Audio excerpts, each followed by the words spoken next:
Čaute, vítam vás v hole. Ten hall, dva hóly, jeden hall, odkočil od hola.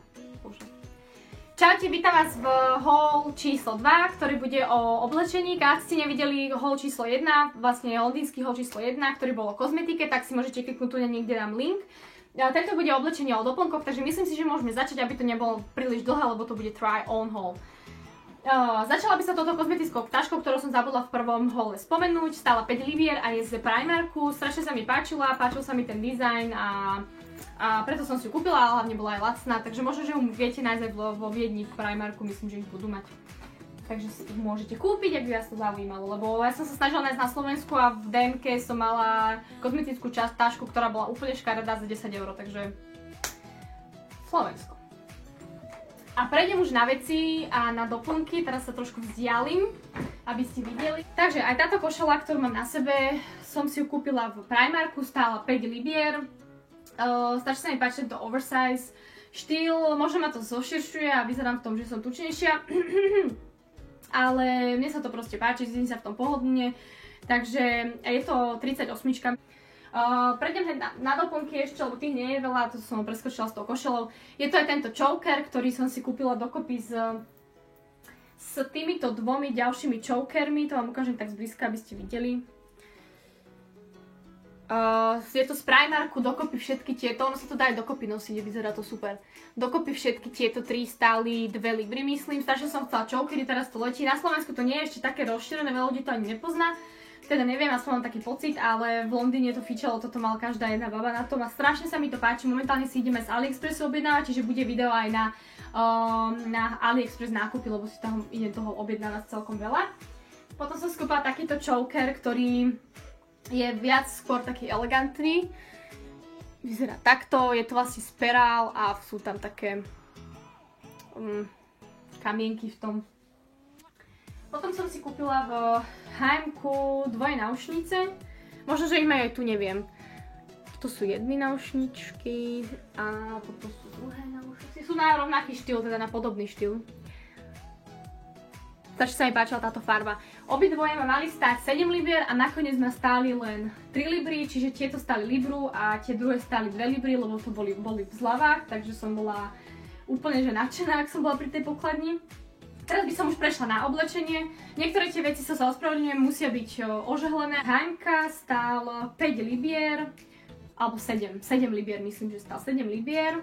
A preto vlastne natočím tak, ako všetky mám, potom budem natáčať to, ako v tom vyzerám. Takže vyzerá takto, je to väčšie číslo, je to 38, čiže je mi trošku taký voľnejší, ale už som ho mala odvtedy, čo som prišla z Londýna asi 3-krát na sebe, strašne je to pohodlné a páči sa mi aj tá farba, je to úplne také letné a páči sa mi aj táto čipka tuto v strede, takže a za 7 libier, podľa mňa je to super. Toto je tak mimo, to je vlastne spodné prádlo, ktoré som si kúpila v Primarku. Je celkom kvalitné, ako to, že to je z Primarku, však bolo to celkom aj drahé, stálo to 16 libier, tuším, alebo koľko, alebo 12, nie som si úplne istá. To bolo na takú špeciálnu príležitosť. Potom som si kúpila obyčajné dve tielka z Primarku, to určite majú aj vo Viedni. Obyčajné biele tielko, libru 80 stali všetky tieto tielka, všelijaké farby tam mali. Ja som si vybrala túto farbu, to som si vybrala aj tieto košely, tak som to aj mala na sebe predtým. A bielu, obyčajnú. Ešte by som chcela čierne, to som si nekúpila, to si musím kúpiť. Potom tieto šaty z H&M-ka, ktoré sú strašne dokrčené, lebo sa teraz prali. A neviem, ako vám to ukážem, lebo je to trošku komplikovanejšie. Asi to tam dole z vešiaku. Vyzerajú takto, musím ich ožehliť, budem si skúšať, budú ožehlené. Tak vyzerajú takto. Je to taká pekná farba letná, toto je z vešiaku, takže to musím ožehliť. Taká pekná rúžová farba, sú strašne jednoduché a veľmi také ľahké, dobrá látka. Takže tie sa mi tiež veľmi páčia a tie stáli 5 libier. Potom som si kúpila obyčajné čierne tričko. To je z Primarku, myslím, že stálo nejaké 3 libry, myslím, že 3 libry, hej, ono to je takto štýl, aj strašne pohodlné. Niektoré veci v Primarku majú fakt dobrú kvalitu, niektoré sú hrozné, takže... Ale toto je fakt pohodlné tričko, veľmi rada ho nosím, je to S-ko? Ne, 38 to je dokonca, ale fakt super pohodlné, takže obyčajné čierne. Takisto obyčajné čierne tričko, to bolo tak, že ja som vlastne na začiatku práce potrebovala čierne veci a myslela som si, že potrebujem čierne veci všelijaké, ale nakoniec som potrebovala blúzku. Takže tieto veci, čo som skúpala, boli na nič. Takže vynosím aspoň tu, toto je tiež obyčajné s väčškovým výstrihom čierne, takisto 3 libry to stálo, myslím. Toto som si kúpila v Zare, to som si kúpila na letisku, ešte na Gatwick letisku, asi sa to Gatwick letisku. Stálo to 4,99, je to vlastne táto koža, to je vlastne semiš zvnútra. Strašne som chcela takýto nejaký štýl, mali je celé čierne a mali je so sivým, ale to vybrala som si toto bledé a teda 4,99 to stálo. A tým, že to bolo na letisku, tak to bol o libru lacnejšie. A ešte som zabudla ďalšie čierne tričko, to je obyčajné s dlhými rukavmi, s takým gulatým výstrihom z Primarku, takisto za 3 libry. Toto som si kúpila z H&M, myslím, že to možno majú aj tu, je to taká dlhá košela.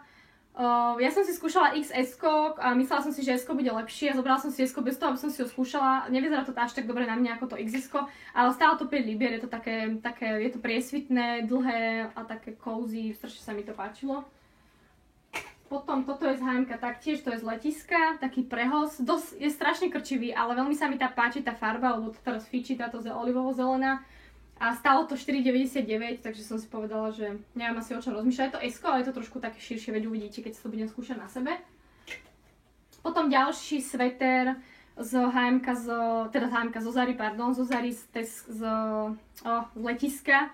To mám ešte, som to nemala na sebe, však to je taký na zimu sveter, ale stal 4,99 takisto. Takže som si povedala, že ja strašne mám rada tieto svetre prehoziť, dám si obyčajne tielko, na to si prehodím nejaký svetera. So I'm ready to go. Špeciálnejšie, čo som si kúpila v Zare, tak toto strašne sa mi to páči, sú to vlastne šaty, ktoré sú spojené so svetrikom ako keby na vrchu. Ono to vlastne takto to vyzerá. Čiže tuto sa to takto zaváže, toto sú tie šnúrky a vyzerá to dokopy takto ako taký kabátik a na poty sú tie šaty. Čo je to vlastne aj výhoda, že nemusím rozmýšľať nad tým, čo sa tam navrhá, ale nevýhoda v tom, že si to neviem vyzliecť, keď je niekde teplo, tak si to neviem vyzliecť, no tak. A stálo to 15,99, je to aj to strašne príjemný materiál, bude taký fakt hebký super materiál. Potom takéto čierne šaty zo Zary, ktoré stáli, nie, z H&M, počkajte, že neviem. Z H&M sú za 5 libier, veď uvidíte, ako na mne vyzerajú, strašne sa mi páčia tieto rukávy. To je úplne topka, takéto rukávy a vzadu to má vlastne výstrih a stáli teda no 5 libier, hej, a je to S-ko, myslím. A vzadu to má takýto výstrih. No a posledné, myslím, že to je už úplne fakt posledné, čo som si kúpila, tak sú obyčajné čierne teplákové šaty z H&M, takisto za 5 libier, majú tuto tiež taký výstrih, to sú také podobné k hentie, ale je to taký iný materiál, že to sú také skôr griflové bunde a tak a majú tu také rozpárky, no uvidíte to na mne. A ešte jednu vec, to je vlastne na tejto kabelke, čo nosím tak v Primarku, táto chlpatá gudička. On sa to teraz dáva na telefóny, ale tam to predávali len takto, strašne sa mi to páči ako doplnok ku kabelke. Dobre, myslím si, že veľa z tých vecí sa dá ešte kúpiť aj na Slovensku, stále prebiehajú výpredaj, bola som pred 3 dňami, myslím, že v Avione v Alparku a stále sú zľavy, takže myslím, že tieto kúsky tam viete takisto nájsť. Takže dúfam, že sa vám video páčilo, ak hej, tak ho nezabudnite lajknúť, odoberajte ma a vidíme sa čoskoro v ďalšom videu. Čaute!